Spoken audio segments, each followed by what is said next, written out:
This video is sponsored by Brilliant. This is the new Sigma 17-40mm f1.8 DC art lens for crop sensor mirrorless cameras.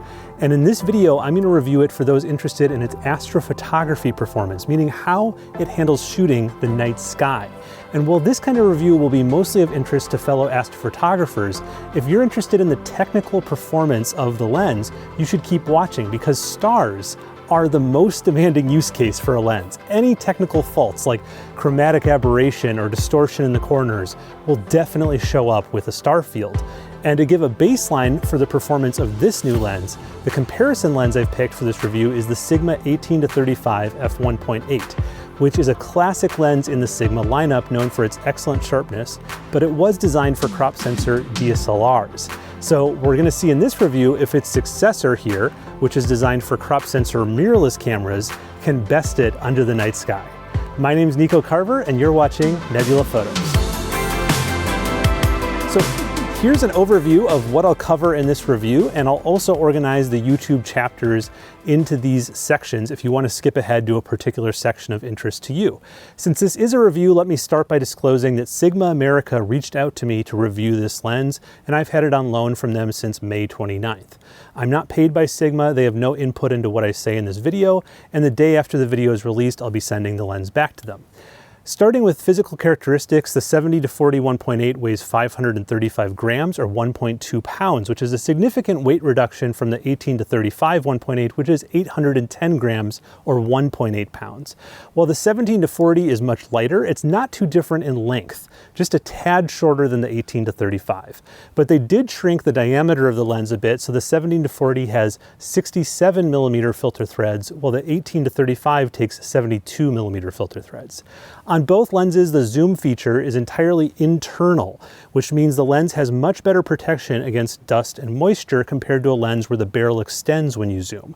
Speaking of the zoom, as the name suggests, this new lens goes from 17mm on the short end to 40mm on the long end at a max aperture of f1.8 throughout the zoom range, while the older lens did that but with a smaller focal length range of 18-35.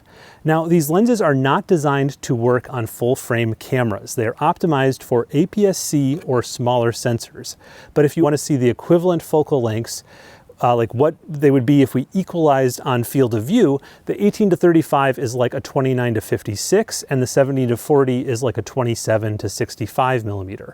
So this new lens is getting crop sensor shooters closer to a 24-70, which is a classic zoom range for full frame shooters.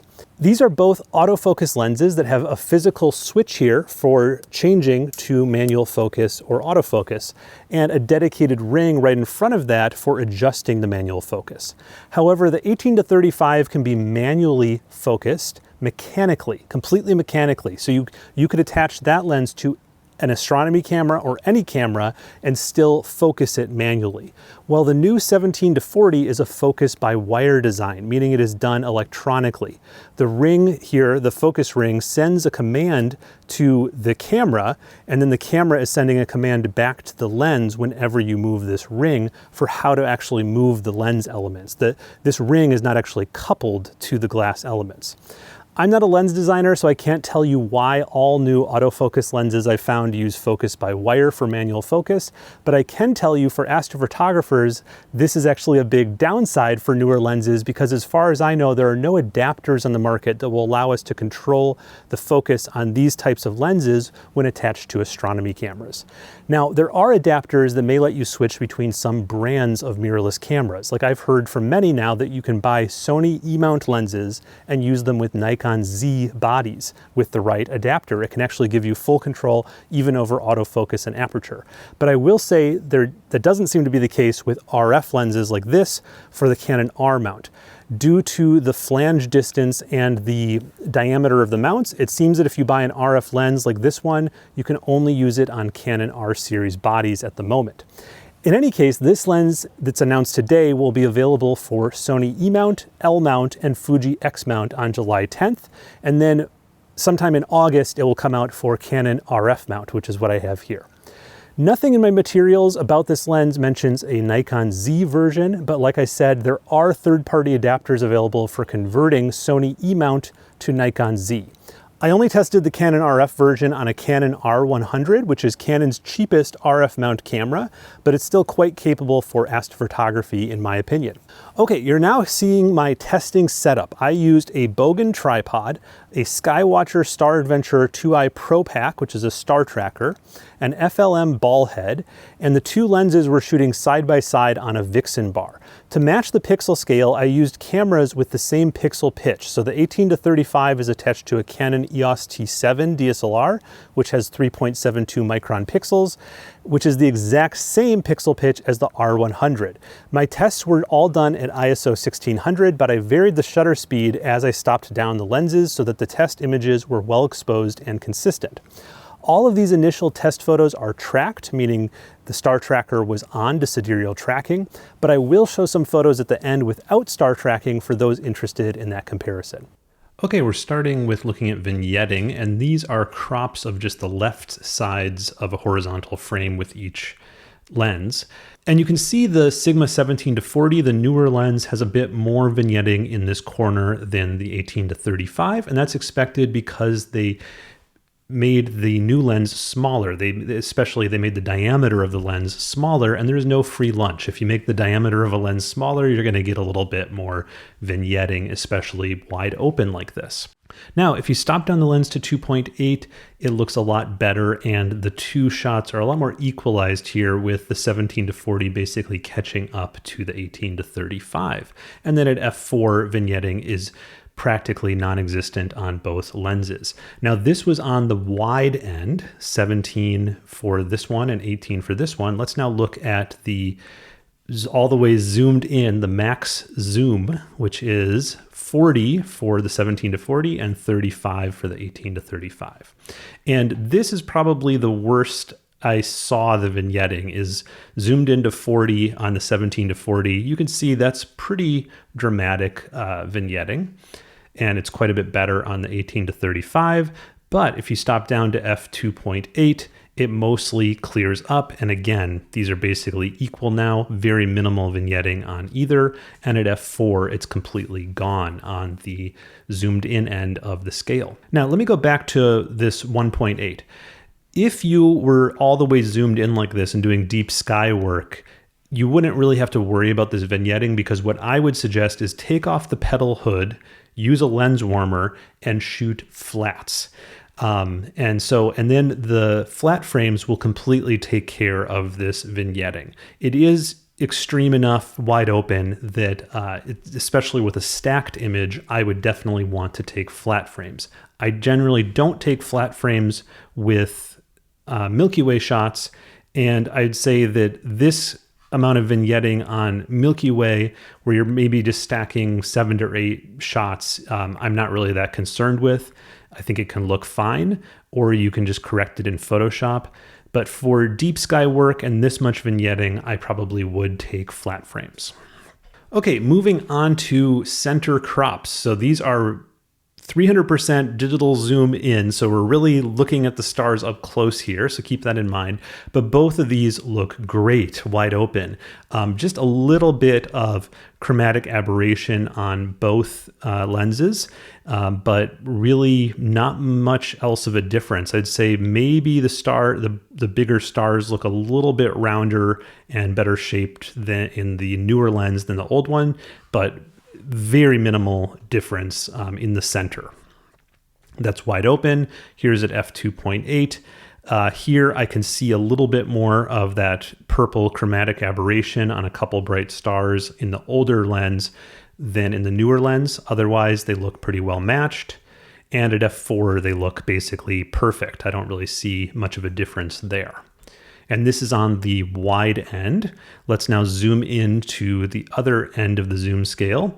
And here we're going to see more of a difference between the two images, because we're at 40 millimeters here and 35 millimeters here. So it may be an illusion that this one looks sharper, but it's actually just because you're seeing more of the sky. So the stars will be smaller in this image than they are in this one. But you just have to sort of fight your brain a little bit, because this one isn't actually sharper. This one's just more zoomed in because of the optical zoom. But these both look really good. I think I can see a little bit more purple chromatic aberration on the 18 to 35 than I can on the newer 17 to 40, and that's about it. They both look pleasantly sharp, and that continues as we stop down the lens. At f2.8, again, I can just see a little bit of chromatic aberration, especially on this star right here off to the right of the lagoon. But otherwise, these look very well matched, and at f4, they both look perfect again. Okay, now let's look at probably the most interesting test, the extreme corners at f1.8. And here we're finally seeing some extreme aberrations, which is expected with a zoom lens wide open at f1.8 in the extreme corner. But I would say the newer Sigma 17 to 40 is a bit sharper in the corners than the 18 to 35. Hopefully you can see that, that while they both have both barrel distortion and astigmatism, basically making for these little seagull shapes of the stars look a little bit softer with more lateral chromatic aberration in the 18 to 35, while there's not much color separation in the new 17 to 40 in the corners. So that makes these stars quite a bit sharper. And this is again wide open at the extreme wide end of the zoom scale. Now, if we stop down the lens to f2.8, they get quite a bit sharper in both samples. I would say they're almost equalized here, but I'd still give the edge to the newer Sigma 17 to 40, especially if we look at the brighter stars. It's really the lateral chromatic aberration that's hurting the older 18 to 35. And then at f4, it's the same story, basically just it's very similar to f2.8, just a little bit tighter at f4. Okay, now looking at the max zoom for both lenses, both of these look really good in the corners at the max zoom. I was quite impressed, but I'd actually say the older lens, the 18 to 35, maybe is a little bit better controlled, and there's a little bit more astigmatism in the 17 to 40, a little bit more star elongation going in this direction, while these ones look pretty round already. And that continues as we stop down the lens, but both lenses do sharpen up in the corners, of course, as we stop down. And at f4, there's still just a little bit of elongation in the Sigma 17 to 40. I think that by extending the zoom range to 40, they're sort of stretching the limits of what the lens can do a little bit compared to the 35, which is a little bit safer. So I'm not surprised that we're seeing a little bit more aberrations in the corner at this max zoom with the newer lens, but I would gladly trade off a little bit more aberrations for that extra reach, because even at wide open at f1.8, that still looks really good for a zoom lens. Okay, and the last test I wanted to show here is I turned off the tracker, and these are both just single exposures, wide open, 15 seconds at ISO 3200. And this is a style of Milky Way that I don't usually do, but it's a very popular style of Milky Way where you basically just try to get it in camera. So these are straight from the camera, and I exposed basically so that the foreground, the reflection in the lake here would show up well, the Milky Way would show up. So I did have to raise the ISO a little bit to get the exposure right for a single exposure. And these are not edited yet, but you could definitely edit these if you wanted to. But again, this is just if you didn't have a tracker, you were just setting up the lens on a tripod, I would go for this vertical orientation because you would want to try to get the foreground and a lot of the Milky Way all in one shot. So if I was processing, I would maybe do a horizontal orientation and do a 2-panel mosaic. But if I wasn't doing any processing like that, I would just try to capture the best shot I could in camera, and that's my attempt to do that here. Now, without tracking, the stars are a little bit trailed, but that's sort of the trade-off that you get with Milky Way photography is if you want a properly exposed foreground in a single shot, you're going to have to accept that if you really zoom in on the stars, they're going to be a little bit trailed. So these crops aren't good for looking at the actual optical performance of the lenses, because when you have star trailing, it's really hard to judge what kind of aberrations are coming just from the trailing and what is actually the lens. So I wouldn't use these to judge the lens performance optically, but it gives you an idea of, if you're this style of Milky Way shooter, just one and done, this is what you can expect with these two lenses. So who is this lens for? I think it's a perfectly good lens for Milky Way on the 17mm end of the zoom range, the wide end of the zoom range. And then you can do a lot of neat deep sky constellation type shots at the 40mm end. So it would be a great first astrophotography lens for a beginner getting into astrophotography who wants some versatility from wide to medium in their captures. And people often ask me about the order to buy things with astrophotography. Like, should I save up for a nice lens, or should I get the star tracker first? And my answer really depends on their specific situation. But if I were to generalize, I'd say this would be a good lens to get first and shoot some Milky Way with. You could also do some untracked deep sky using several, maybe hundreds of 5-second exposures and get neat shots of, for instance, the Orion constellation in the winter, or close-ups of parts of the Milky Way in the summer, all without a star tracker, just on a fixed tripod like this. Then, if you want to add the star tracker, that would open up even more scenes in the night sky and more creative ways to capture them and process them. And the tracker doesn't have to be as expensive as the one I use, the Star Adventurer. If you're more into the wide angle kind of astrophotography, then a Move Shoot Move or similar tracker would work with this lens. I've talked to many people who want to dabble in astrophotography, but maybe don't want to buy a lens just for astrophotography. And this lens is a really great choice for that kind of shooter if they shoot with a crop sensor, because it's really an all-rounder, in that it's great for astro, but it's also good for video. It has a very quiet, quick autofocus motor, and it's also very nice as just an everyday zoom lens for any kind of photography, from nature to portraits to landscape to whatever kind of thing you do. Something that's sort of equivalent to a 24-70 is always great to have in your bag. All right, and here is my final image with post-processing taken with this lens. And this image is made up of 8 sub-exposures. That just means that 8 photos that I took went into the making of this image. I used a technique called stacking to improve the signal to noise ratio, and then I also took a longer image for the foreground with the tracker turned off to get better detail in the foreground. And the reason to do that is when you use a star tracker, it's following the motion of the stars in the sky. But that means the details in the foreground will get motion blurred. So by taking the foreground image separately with tracking off, it allows you to get nice sharp details there. And it also meant that I could move the camera down a little bit to extend the field of view. It gives the Milky Way sort of this beautiful stage in front of it. So hopefully this little analysis of my final photo here at the end showed you that astrophotography is really a coming together of technical expertise and artistry. And the artistry part of it probably takes longer to master, as it's a combination of planning your shot, knowing how to use your equipment in the field, and processing.